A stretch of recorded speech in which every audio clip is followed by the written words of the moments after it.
مساء الخير يا جماعة. دلوقتي احنا هننزل الجيت سكي المية اهو.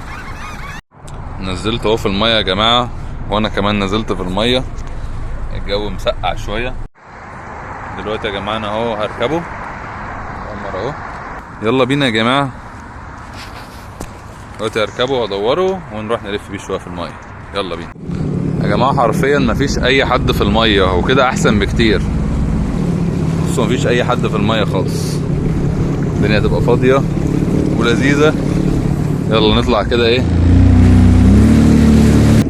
يا جماعة. انا حلمي ان انا كنت في مصر بس اجر الجيت سكي وما اجرتوش تقريبا.